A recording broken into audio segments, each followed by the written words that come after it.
Hello. Yeah, it's me, IARESMART. Anyway, so today I wanted to talk about some stuff. You know, it's a Wednesday video anyway, but I wanted to do a review of Star Wars Squadrons, my new favorite game. That's right, I really like Star Wars Squadrons. I just think it's all around a great game. I'm gonna just review it today and tell you my thoughts, and hopefully convince you to get the game, because I genuinely think it's a pretty good game. I think it still needs some work. I think there's some stuff they could add. They're not planning on adding anything. They said day one all the content's going to be there. They're not planning on adding any post-game content, and it's only a only a $40 game actually. Excuse me. It's only $40, and there really isn't too much content, but what's there, I think is really good. So yeah, review. We're just going to review the game. So imagine, all right? Imagine on what day did it come out? It came out like the 2nd of October, all right? I spent all day at school, alright? Made sure to get all my homework done beforehand. I had work for 3 hours, and then finally, I get home, I scarfed down my Wendy's that I just picked up, and I was like, yes, it's finally time. I get to play Squadrons and see how the game is. I was really excited for this game. I hyped the game up a lot for myself, and I was a bit worried I might be disappointed. However, when I booted up the game, and I got into the first campaign mission, which it starts you off on, I just got right into it. It put me in the seat of a TIE fighter. I flew out of the hangar, and oh my goodness, it was an experience like nothing else I've felt in a while. But mind you, this wasn't in VR. This was just on an Xbox with an Xbox controller. I mean, I have a fairly decent sized TV, but still, it was so amazing because just the colors and the way you look through the cockpit, and you can look around and you can be like, well, look, I'm in space. I'm flying a TIE fighter. I can veer around and like shoot stuff. It was such a magical experience. Then you get to fly the X-Wing too, and it looks so much different, and it feels different, and it controls differently from the TIE fighter, and it feels good. I can only imagine how the game feels in VR. I've heard amazing things from it. A lot of people are calling it, like, if you have the VR headset and the hands-on throttle and stick, a lot of people are saying it's the most immersive Star Wars thing like ever. Like, hands down, the most immersive Star Wars experience you can have. I don't have a VR or the hands-on throttle and stick, mostly because those are like $200 setups with all of that included, just so you can play a $40 game. So I think I'll stick with the Xbox controller for now. But I would like to try the VR sometime. I've heard that it's very fun.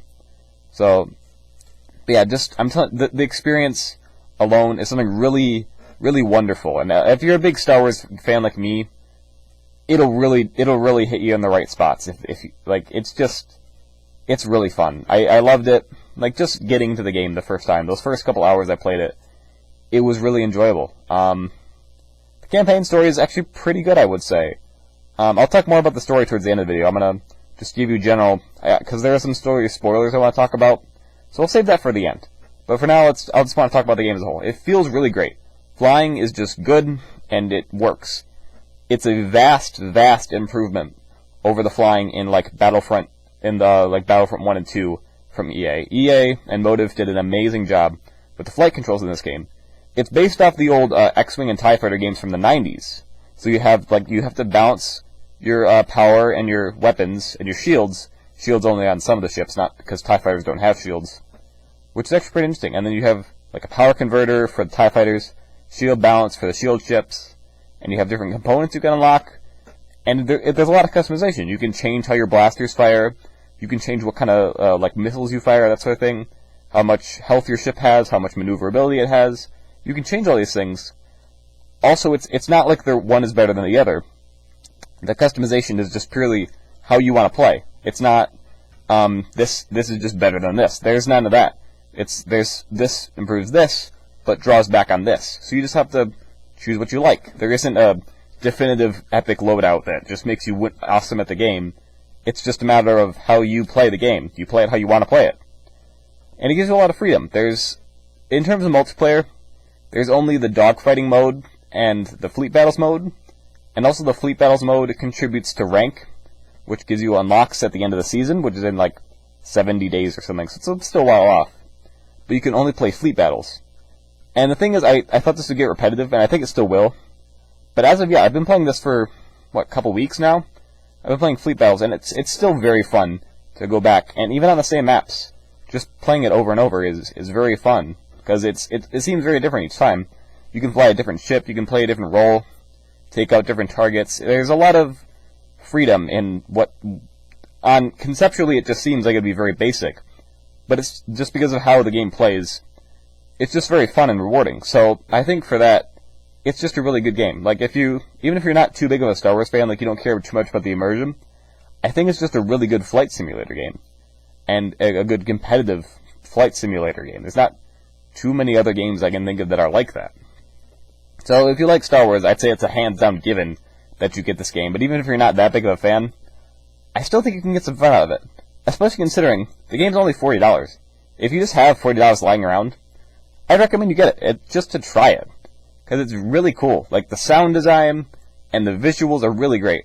I will say the game is very vibrant, and I really like it. A lot of the maps have different colors. Like there's the one map where it's just all red and like rocks floating. You have to fly around it, and then it's like that contrasts with like the dark space, which is like a bluish color. And then you have another map where you're in like a giant abyss, and it's all purple and yellow, and it's crazy. And then there's like another map where you get to fly through clouds on Yavin. It's mind blowing. There's a lot of variation in the map design. There's not too many maps overall, but it's just really cool how the colors come through. And then customization with the ships. You have the separates customization for components, which just changes how your ship works, which you unlock by progressing the game, as well as the other customization system, 2 separate currencies. And the second one is just for cosmetics, for making you look cool. And those are also earned by progression. But they're earned together, but they are separate. So it's not like you can use the one currency to buy the other thing. It's strict in that way, which is good. So, but overall, yeah, I'd say it's really fun. You just playing online with random people is good. You know, you get to work with them, and you all have the same common objective, and it's just a means of getting there. And there are different kinds of ships. Like, you know, you can have the one guy just in the TIE Fighter or the X-Wing. He flies around and just can do pretty much whatever. Then you have the Bomber class, the Y-Wing and the Y-Wing and the TIE Bomber. Jeez. They are pretty much taking out capital ships and doing a lot of damage. Then you have the TIE Interceptor, which is primarily just ship-to-ship combat. Good for taking out annoying enemies or just other interceptors.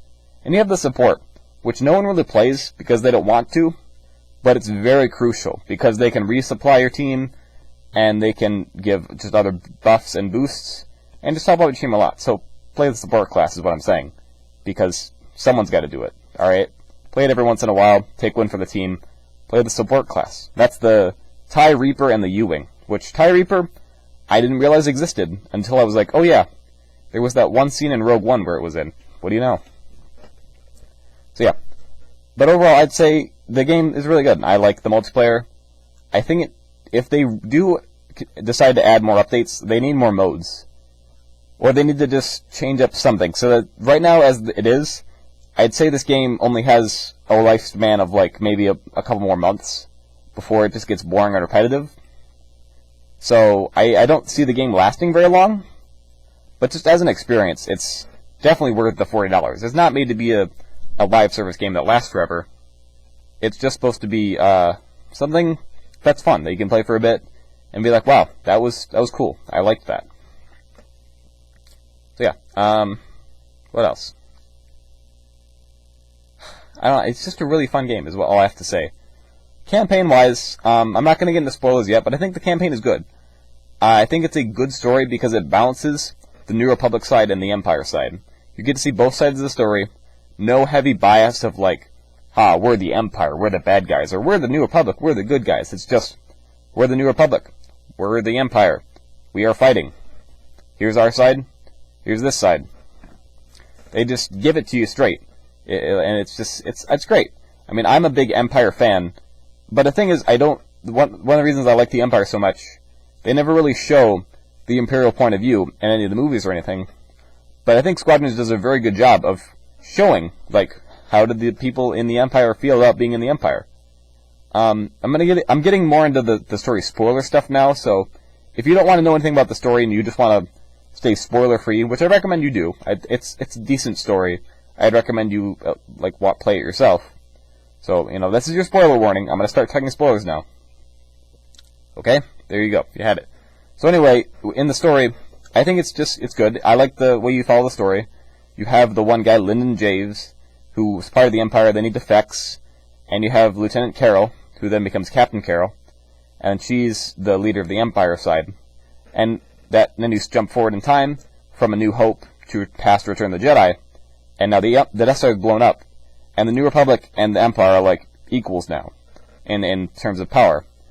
Then New Republic's building Project Starhawk, which is this big ship, yada yada. The story revolves around Empire wants to blow it up, the New Republic wants to keep it going. And there are a lot of things you can do on the campaign. There are optional objectives, which is interesting, like optional blow this thing up, or shoot this thing, or save this thing, whatnot. And it's kind of interesting.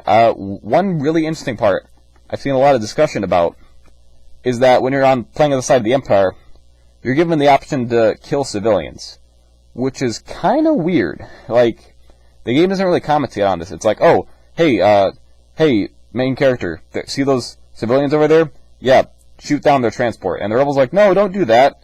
And then you're like, haha, lasers go pew pew, pew pew. And it's like, alright, I mean, and on the Empire side, you're almost rewarded for this. And the game doesn't really give any commentary on it.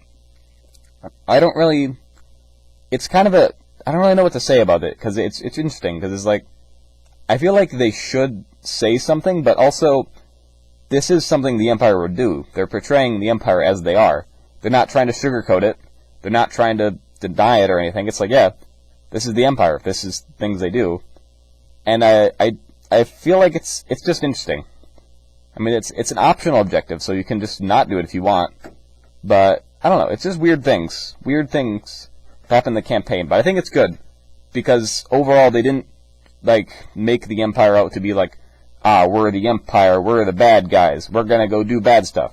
The characters that you meet on the Empire side are like, yeah, I believe in the Empire because I've grown up in it, and this is my point of view, I just think we're the right choice for the galaxy. I think we need to enforce our power. And the Republic is like, hey, I'm so-and-so character, I grew up here, and I hate the Empire for this reason. This is why I'm fighting. You get to see unique characters. They're not all just carbon copy, cutout characters. They actually are kind of unique. You're not going to fall in love with the characters, but they're compelling, is the thing. Also, it's weird, because all the cutscenes, they just talk at you. Because when you're in the cutscenes, you don't actually get to walk around in this game. You can control your spaceship, but when you're in, the hangars or something, it's just points you can teleport to look at, which is designed for VR players.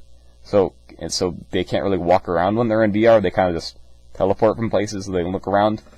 And the cutscenes are just kind of weird, especially if you're not in VR, because you're just looking at the characters, and they occasionally are like, hi, you're that new guy, right? Yeah. Cool. So anyway, I'm going to talk for 5 minutes about the Empire. So anyway, this mission's really important. Yeah. And they just talk at you, and your character doesn't talk back, and it's kind of weird. So, I don't know. But anyway, yeah, the cutscenes are kind of weird. And overall, the story, I think, is good. One moment. Sorry about that. I had something in my throat.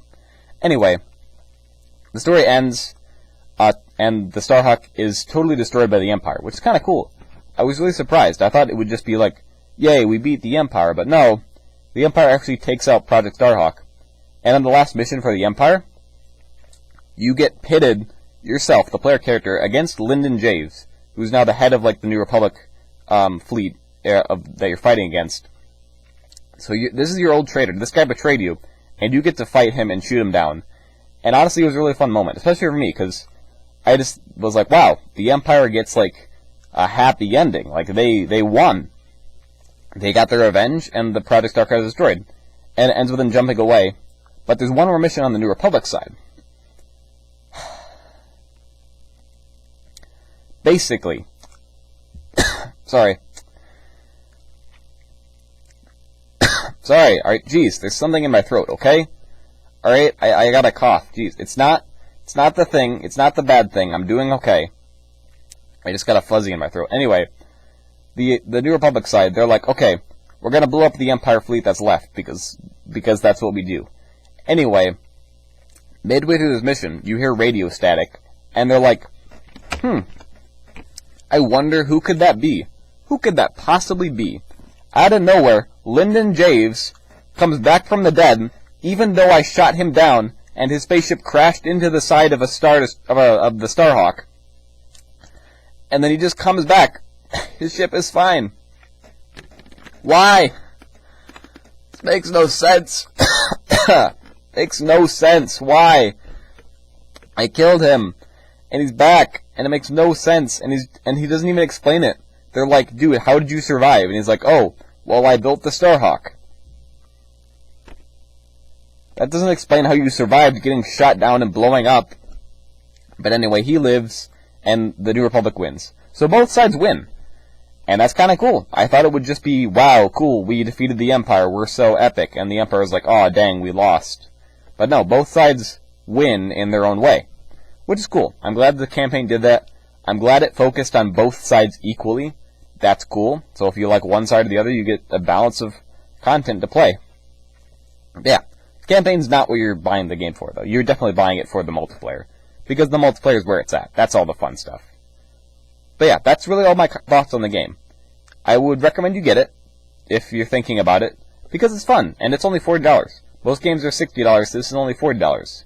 You get everything all at once, no microtransactions, nothing else you have to buy, unless you want to buy, like, the hands-on throttle and stick, and the VR. So, but yeah, that's it. That's the whole review. I think it's a really fun game, and I think you should just get it. If you're considering it, just get it. That's all I had for today. See you on Sunday. Bye, everyone.